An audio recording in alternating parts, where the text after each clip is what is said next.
Momento, bajo el título de Esta boca es mía, un programa de debates que a veces genera algún lío que otro. Hoy vamos a tener que solucionar uno de esos líos, pero lo dejamos para el final del programa. Vamos a arrancar con una información que revela una encuesta de ANEP que hace que una vez más pongamos a la educación en la mira, al análisis cualitativo de la educación y especialmente en contexto de pandemia. Repasemos la información. La encuesta que realizó la ANEP entre docentes y estudiantes buscó medir el impacto educativo, emocional y personal de las medidas que se aplicaron en 2020 por la pandemia. Según datos que publicó este lunes El Observador, la mitad de los estudiantes cree que no aprendió lo necesario con las clases online. Entre los alumnos de secundaria son el 66%. Un 42% dijo que su mayor dificultad fue la no comprensión de las tareas y problemas de infraestructura. Por ejemplo, el 23% no tenía disponibilidad de conexión.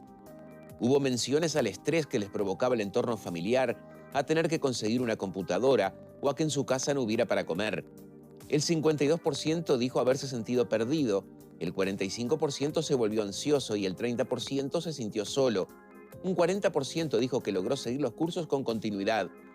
Más del 60% extrañó el contacto con los compañeros y actividades físicas. También los docentes señalaron problemas. Un 6% dijo que los alumnos no aprendieron nada en las clases online y un 22% cree que aprendieron poco.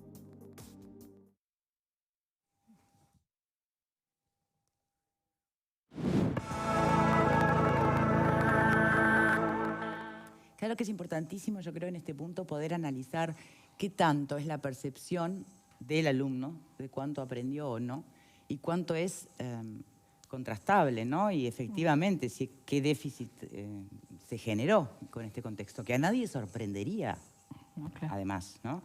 Me avisará producción cuando tengamos el Zoom. ¿Ya está pronto? Muy bien. Tenemos con nosotros entonces a Javier Lacía, presidente del INED, del Instituto Nacional de Evaluación Educativa. ¿Cómo le va? ¿Qué tal? Buenas tardes. Muchas gracias por su tiempo. Con mucho gusto.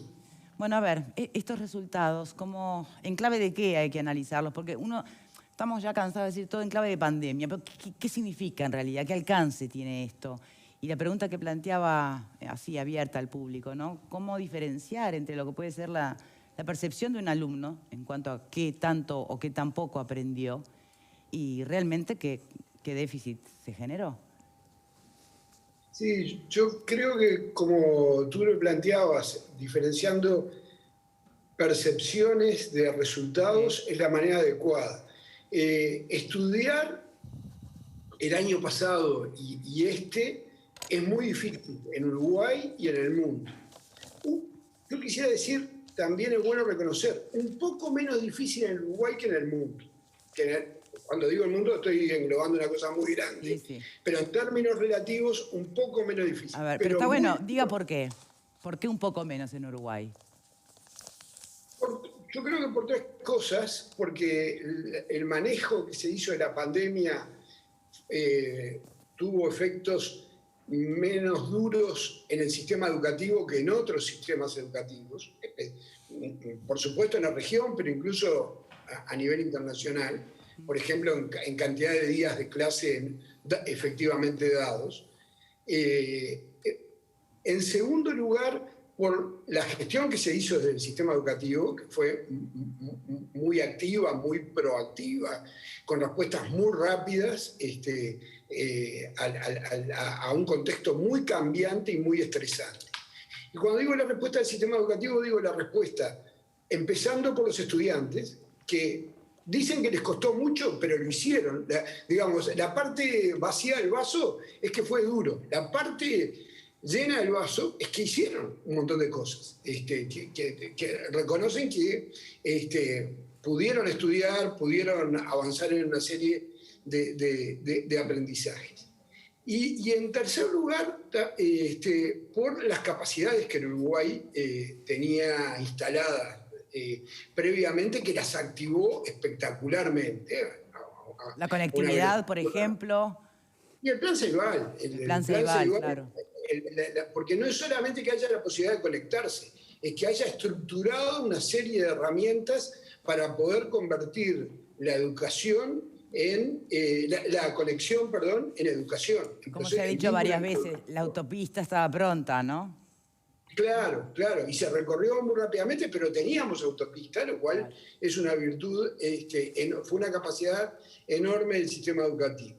Pero, y además hubo un esfuerzo, que es el que están diciendo los estudiantes, un esfuerzo de los estudiantes, un esfuerzo que no entró en esta encuesta, pero seguramente, pero nosotros lo hemos encontrado y lo voló. De las familias, un esfuerzo terrible. Tener un estudiante en primaria o en media en estos 2 años supuso una exigencia para la vida cotidiana enorme. Y un esfuerzo para los docentes, que varios nos decían, paso de un Zoom a otro.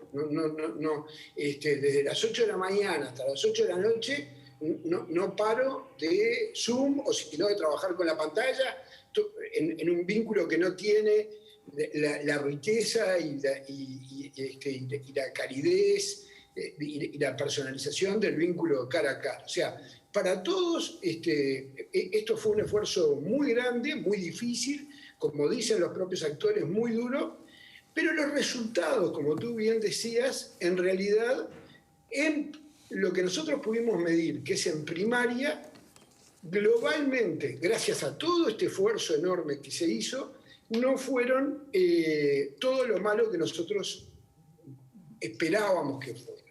Nosotros esperábamos el año pasado peores resultados, los aprendizajes en primaria prácticamente no disminuyeron mirando globalmente. Pero ahí hagamos lo que sí se agravó. Perdón, si me permite, globalmente bien. Ahora, le pido un desglose, ¿no? O sea, porque no es lo mismo primero que segundo y ni que hablar que sexto. No, incluso por años, por grados, tampoco comparando encontramos diferencias significativas. La gran diferencia es por sector socioeconómico. Por sectores socioeconómicos, igual los resultados no fueron horribles en primaria, pero son un poco peores. Aumentó la distancia y el problema es que la distancia, la inequidad educativa es un problema gravísimo en Uruguay. Exacto. Es un problema gravísimo desde hace tiempo, desde hace décadas, y estas circunstancias terriblemente duras profundizaron. Agravaron un problema ya grave, digamos, que tenía el sistema educativo. Eso en primaria. En secundaria hay otro indicador que estamos empezando a analizar, pero que los datos estos que mostraban, que presentó la ANEP en la rendición de cuentas son muy relevantes.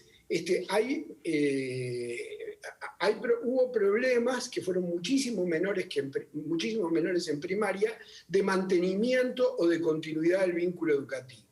Que es como la condición necesaria, pero no suficiente para que haya aprendizaje. No hay vínculo educativo, es muy difícil que haya aprendizaje.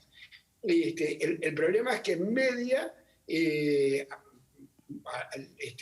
una parte de los estudiantes, alrededor de una cuarta parte de los estudiantes, dice que no tuvo vínculo educativo. Que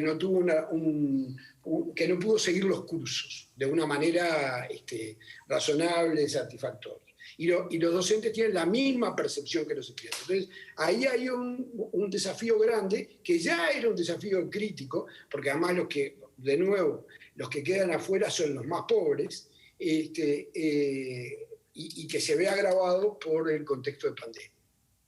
Bien, ¿y desde qué institucionalidad se va a enfrentar todos estos desafíos? Bueno, desde una institucionalidad, yo creo, el sistema educativo, entre las capacidades que ha desarrollado y en las que se ha fortalecido, y que contaba desde antes del 2020, está la capacidad de hacer un seguimiento personalizado de los estudiantes. Eso fue lo que hizo primaria el año pasado y por eso achicó los efectos pandemia, ¿no? Porque a los que iban quedando descolgados los iba a buscar. Pero primaria tiene más fortaleza. Por ejemplo, tiene una enorme fortaleza que es el programa Maestros Comunitarios, Claro. que no espera que los niños lleguen, sino que lo va a buscar cuando los niños no lleguen. Ya Entonces, convencer a adolescentes es otra cosa, ¿no? no, pero el problema, pero ojalá tuviéramos un dispositivo tan consolidado, es un dispositivo que existe desde los 90, como maestros comunitarios, con una gran experiencia de ir a las casas, que no es fácil tampoco que llegue un docente No, por a una casa. Ojalá la misma, no solo hay un tema de la edad y las características propias de la edad, sino de la capacidad del sistema. No tenemos las mismas capacidades en secundaria o en media, en general, capaz que las tenemos un poco más en algunas modalidades de educación técnica, pero no en general en la media. Pero cuando se dice que falta capacidad, ¿no? O herramientas, ¿a qué se está refiriendo concretamente? ¿Faltan docentes? ¿Es una cuestión de recursos económicos? Bueno, van de la mano, ¿no? Pero ¿dónde está el nudo del tema? Faltan los roles institucionales, por ejemplo, secundaria y el ciclo básico tecnológico de UTU tiene una estructura muy compartimentada en más de 10 asignaturas. Entonces, ¿quién hace ese seguimiento del alumno que empieza a dejar de asistir? A eso me refiero. Entonces, hace falta que exista un rol, ¿no?, que haga eso. Existen los tutores, pero los tutores no tienen, y los adscriptos. Sí. Hoy se está planteando de qué roles hay, que hay que reorganizarlos, pero bueno, hay que reorganizarlos para este objetivo y de alguna manera redefinir también el cometido de esos roles. O sea que... Pero perdón, yo creo que ¿de pique estamos hablando de extensión de horario de horas docentes, entonces? ¿Ampliación de horario docente? Tal vez sí. Yo creo que antes hay un problema de mejora de la estructura de funcionamiento y de redefinición de los roles, y de ordenamiento de los roles, y de algo que está en la agenda, independientemente de la pandemia, de la ANEP, que es el fortalecimiento del centro educativo. Porque esto no lo hacen los docentes de AUD, esto lo hacen los centros educativos. Entonces necesitamos... En ese sentido, frente a tu pregunta, estamos mal parados en Uruguay, porque tenemos centros educativos muy débiles. Tenemos centros educativos que toman pocas decisiones con respecto al proceso educativo, ni que hablar con respecto a los recursos del centro, que prácticamente no toman ninguna decisión. Pero con respecto al proceso educativo, las decisiones se toman o a nivel central o en el aula. Pero el centro, como comunidad educativa, que está muy estudiado, que es un actor decisivo, es un actor muy débil. Entonces, bueno, ahí ¿no se supone que este gobierno y LUC mediante se busca potenciar justamente esa capacidad de los centros educativos? Sí, claro, no tuvo tiempo. No ha tenido tiempo. Sí, pero está puesto como en el norte, como en el horizonte, digamos. Fue priorizado y además, por ejemplo, en la gestión de los protocolos, una cuestión interesante que hubo es que se dio una cierta... flexibilidad en la gestión del protocolo de acuerdo a las condiciones locales, que fue una primera señal en esa dirección que yo estoy mencionando. No es que hubiera protocolos distintos, es que la manera de aplicar el protocolo, la estrategia para implementar el protocolo de COVID tuvo cierta flexibilidad. Sí. Ahora, usted advirtió también, la CIDA, perdone que le interrumpe, que justamente esa no existencia de un protocolo único, inflexible, le ha generado mucha incertidumbre a muchos docentes que reclamaban por más directivas concretas. Pero yo no diría que ausencia de un protocolo único, inflexible. Yo creo que la buena combinación, no tengo claro cuáles fueron esos reclamos específicos de los docentes, pero la buena combinación que yo creo que existió es normas muy claras a nivel central, que entiendo que existieron, sí, exigencias, pautas, y después interpretación, aplicación de esas pautas de acuerdo a la situación, a las posibilidades, a las condiciones locales. Y eso, en mi opinión, se dio. Capaz que en algún punto debió ser más preciso, puede ser. No tengo la impresión de que haya habido una gran falla de los protocolos. Y esto fue un pequeño, pero lo que pasa es que... No fallan los protocolos, sino incertidumbre por parte de ciertos docentes. A ver, todo es tan nuevo para todos, que es entendible también que se requiera. A mí decime exactamente qué querés que haga, porque, ¿no? O sea, en una situación tan extraordinaria, y bueno, y como no era lo mismo en todos los lugares, eso puede haber generado... Hemos tenido acá, desde distintos sindicatos docentes planteando esa situación, ¿no? Pero bueno, pero también es cierto lo que usted plantea.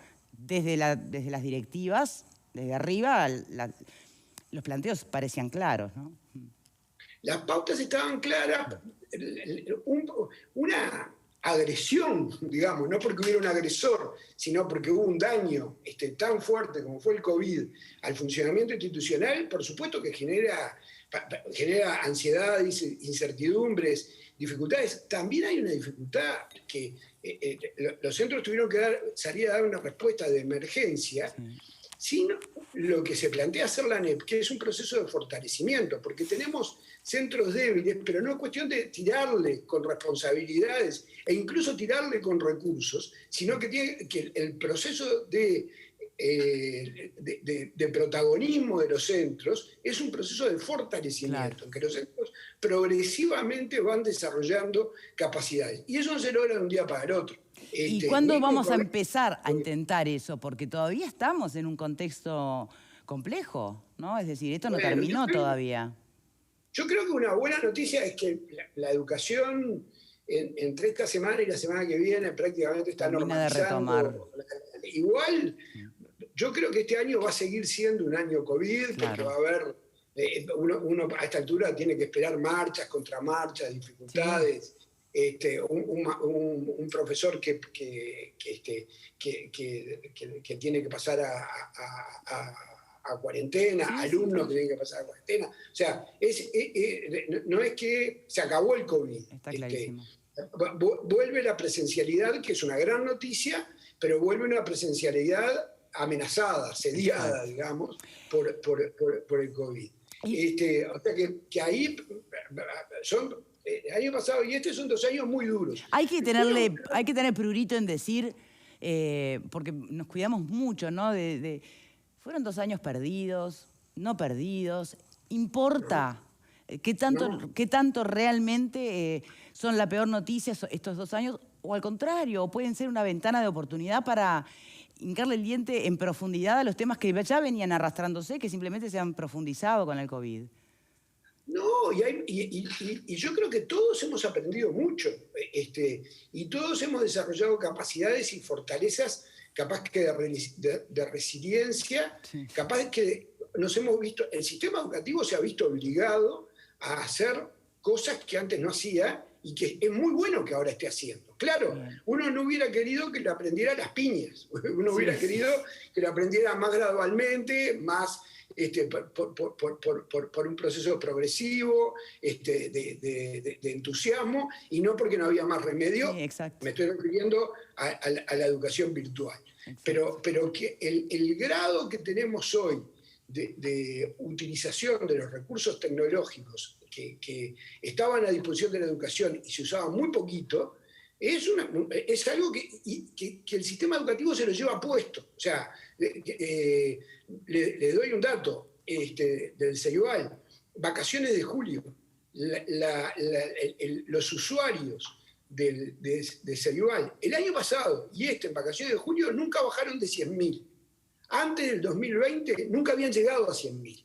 Vacaciones de julio. O sea, los niños y los adolescentes tienen incorporadas las máquinas y la virtualidad más que las máquinas, los procesos de aprendizaje mediados por tecnología, a su vida cotidiana, a su funcionamiento, a los recursos. Ahora lo van a tener que hacer en unas condiciones mucho más favorables, que es combinado con presencialidad, que es como todos quisiéramos que se hubieran incorporado, porque no es trabajando solitos en la casa que queremos que lo hagan, sino que queremos que lo hagan trabajando también con el docente en el aula.